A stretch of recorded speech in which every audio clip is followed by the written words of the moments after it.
davvero i più grandi auguri per una carriera che possa continuare ancora veramente per oltre 50 anni ancora. Grazie. Grazie, buonasera. Allora, buonasera a tutti. Mi scuso per chi è stato un po' di tempo fuori, ma accade quando ci sono delle serate particolari. 70 anni di età, 50 anni di palcoscenico, in un secondo li abbandoni, ti viene un'emozione, non so mai se riuscirò a cantare. Sono emozionato. Perché parla del grande Edoardo, gli esami non finiscono mai. Però è una cosa bella, mi auguro che piano piano mi passi, perché sennò, vabbè, canterò con più emozione, forse sarà ancora più bello. Lascio a te, io mi sento questo sedere. Sì. Comunque ecco, il vero corpo poi di questa serata, oltre a lei, che è un grande, sono i musicisti. E quindi salutiamo e presentiamo i musicisti e il tecnico del suono, Danilo Trotta, e tutti gli addetti del conservatorio. Lasciate il microfono per dire i nomi. Allora, alla mia destra c'è Lorenzo Scotti, che suona il basso,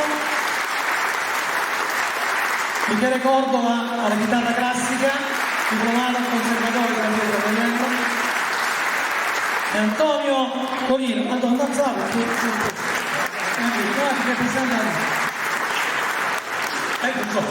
allora, ma ci sto io perché? Sì, non sei tu che prendi. Chi poi abita questo palco quotidianamente e con noi anche Quadrini, maestro Quadrini, e chi ha coordinato anche Lello Gomez. Quindi un applauso forte all'entrata. Come che stiamo facendo all'inizio, perfetto, il maestro Quadrini ha un doppio compito diverso. Devo io il mio ringraziamento, il mio applauso personale a lui che ha bussato. È sua, adesso dovrei dire qualche parola giusto così su di lei, ma visto che tra gli ospiti è presente il professor Vincenzo De Luca, che ha raccontato la sua vita artistica in uno splendido libro, lo invitiamo a salire qui sul palco. Prego, professore, per illuminarci con qualche... Benvenuti anche da parte mia. Non è paraletteratura, non è letteratura marginale. La canzone classica napoletana, così come semplicisticamente siamo abituati a chiamarla, è una vera e propria questione letteraria, linguistica letteraria, ed è un unicum al mondo. Napoli ha avuto due momenti nella modernità in cui ha fatto da guida nelle arti, nel Seicento in pittura e nell'Ottocento in letteratura. Nel Seicento, dopo l'arrivo di Caravaggio, con una scuola importante all'Alto Monte Oliveto, con Filippo Vitali, si muoveva tantissima intelligenza artistica. C'erano pittori che arrivavano dalla Spagna, dalle Fiandre, e anche molte donne, arriva Artemisia Gentileschi per fare un nome.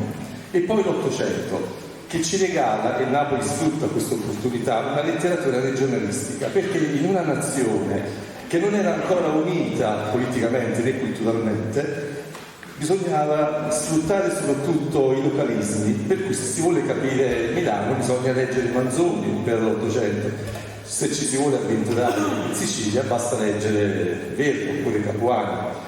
Non è un caso che Verga ha molto sul vernacolo, quando invece Manzoni capisce che la proposta politica deve andare verso l'unità della nazione, cerca di lavare i suoi cenci nell'anno. Napoli sfrutta questa opportunità, inventando la canzone classica napoletana, che è diversa da tutta l'altra letteratura, perché mentre si legge, e si legge soltanto il 5 maggio, faccio per dire, non si può leggere soltanto Era di maggio, bisogna canticchiarla.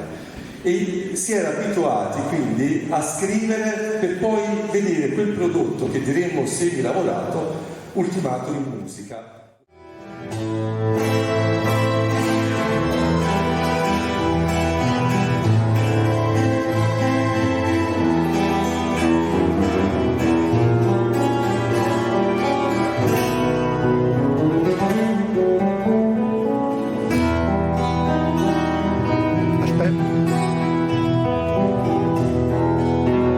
Sì, sto luce, e chi ha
I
see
Quando faccio adesso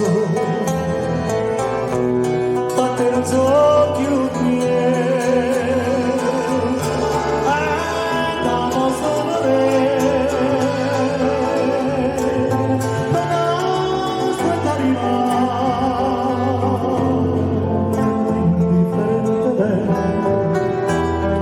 se domani ti ricordi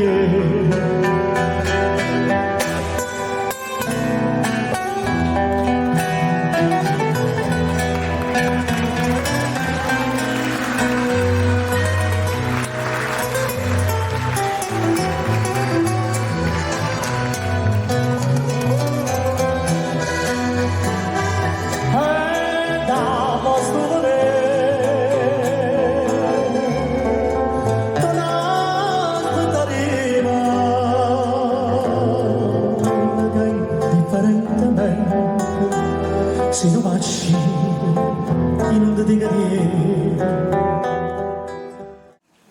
Mario Vegnone è uno degli ultimi interpreti storici della tradizione melodica della canzone napoletana e sono particolarmente contento che i suoi 50 anni di carriera vengono festeggiati in questo conservatorio, perché qui si sono formati alcuni tra i più grandi compositori della canzone napoletana, a partire da Pasquale Meloposta a Renato Caruso. Qui c'è un'aula intestata ad Achille Longo che trascriveva ed armonizzava le melodie che Salvatore Gambardella gli fischiettava. Quindi sono particolarmente contento di questo. Chiudo qui, auguro a Mario ancora 1000 anni di carriera. Ciao. Grazie a voi, un abbraccio a voi. Prima di fare, ora la vicina con la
credetemi, io spesso dopo le mie serate, già da qualche anno, dico, meraviglia tutta questa forza, mi guardi nello specchio. Grazie a Dio, ma facciamo un'allegra. Romeo, vai!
Allora, pronti?